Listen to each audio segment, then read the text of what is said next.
Happy Friday, everybody. It's Dr. Delicia here, just checking in. Happy Friday. Hope you had a great week.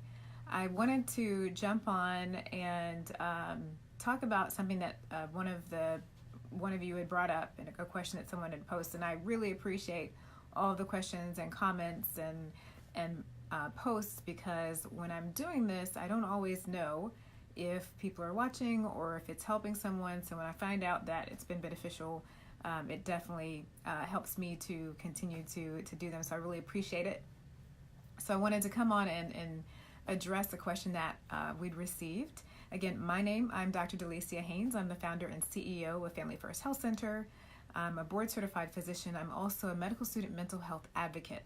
So I help shine a light for medical students in their darkest hour, helping them overcome stress and depression. And that's the reason that I come on and do this show. So the question that was posed was from someone who was concerned about a friend and wanted to know ways to get them support and to get them help.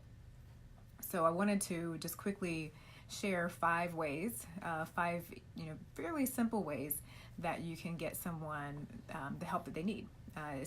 So the first way is to educate yourself on depression and educate yourself on mood disorders. And this is especially important if you don't have a history of depression. Oftentimes when someone doesn't deal with something personally, it decreases the amount of empathy they have for others. And it's easy, if it's not something that you deal with, for you to kind of wonder if you just don't understand it. And sometimes when you don't understand something, it's easy for you to come across just in a very bad light. So you mean to do well, but because you don't understand the disease, it's easy for you to say things like you just need to snap out of it, things that are completely unhelpful. So if you are trying to support someone who has depression, one of the most important things you can do is to educate yourself on mood disorders in general and depression specifically. The other thing that allows you to do is it really allows you to have a greater understanding, obviously, but also more patience, because sometimes people who are struggling with depression, and oftentimes people who are struggling with depression, it's difficult for them to communicate, and all relationships need to have strong communication in order for them to be effective. So if a person is struggling with their communication skills and you're in a relationship with them, whether it's a romantic relationship, a friendship, a business relationship, when communication breaks down, relationships often break down. And if you understand depression, it gives you a little bit more patience when you're interacting with that individual, which can be very, very helpful. So the first thing is to educate yourself. The second is to really check yourself. So be willing to check yourself. I hand out the Beck's Depression Inventory to a lot of my patients, again, with the same regularity that I do blood pressure diaries or blood glucose diaries, because we know that mental health is chronic and we need to kind of continually stay up on it. So if you're someone who is helping someone else or wanting to help someone else who struggles with their mental health, be willing to be vulnerable. If you want to have a good relationship with someone, sometimes you have to be willing to share with them and be vulnerable with them to create that space where they can be vulnerable with you.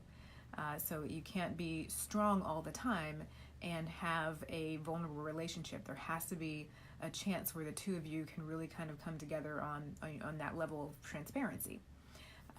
So it's important to be willing to be non-judgmental and to love them enough to say what needs to be said, but also be responsible about how it lands. So everything that comes out of your mouth can land a certain way. And while you can't control the way that people hear you, there are often times where we could take a moment and think about how this might come across and how this might land, and really kind of change the languaging so that it lands with the intention that you have.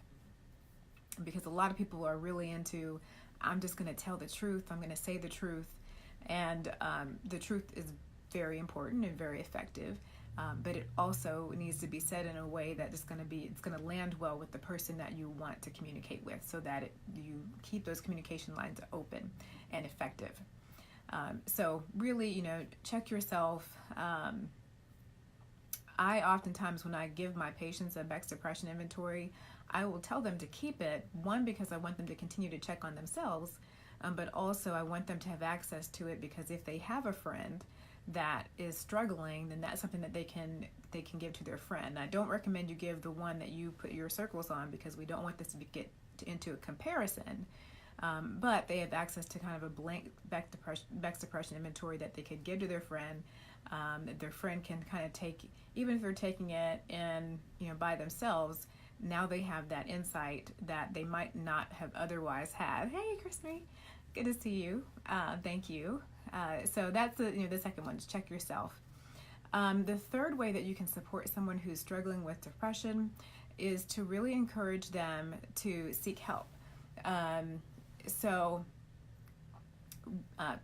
Oftentimes people don't feel comfortable seeking help, and when you encourage someone to seek help, it makes it easier for them to do that.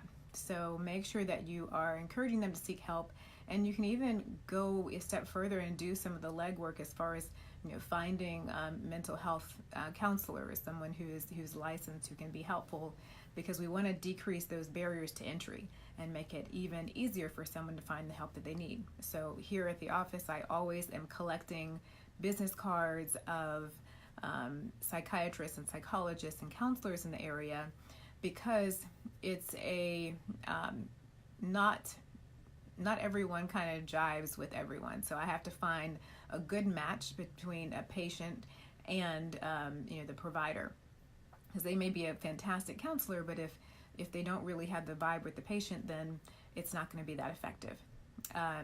So those are a couple things that you can do. And the fourth one is to remind them that they're strong. So when someone is dealing with depression, they don't feel very strong.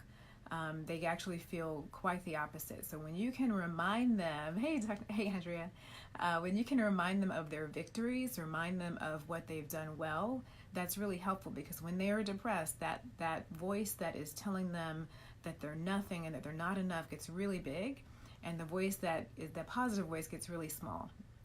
And we really need to kind of flip that. And so one of the ways that you can do that is to remind them that they're strong and to remind them of their victories. So here at my office, as soon as you walk in the front door and you're at the receptionist counter, one thing that you'll see are all of my degrees. Now, I don't just put them there because patients need to know that that I have them. It is important, I think, that everyone should know the qualifications of their doctor. But it's also a reminder to me, because when I walk in the front door, usually I'm going to, come in, there's something I have to deal with. And when I see those degrees, it's a reminder of what I've already been through and what I've already overcome, because medical school was hard. But when I see those, it's a reminder to me that, you know what, I've slayed bigger dragons than this. So always remind them that they're strong, and keep things around them in their visual field that help to remind them how strong they are.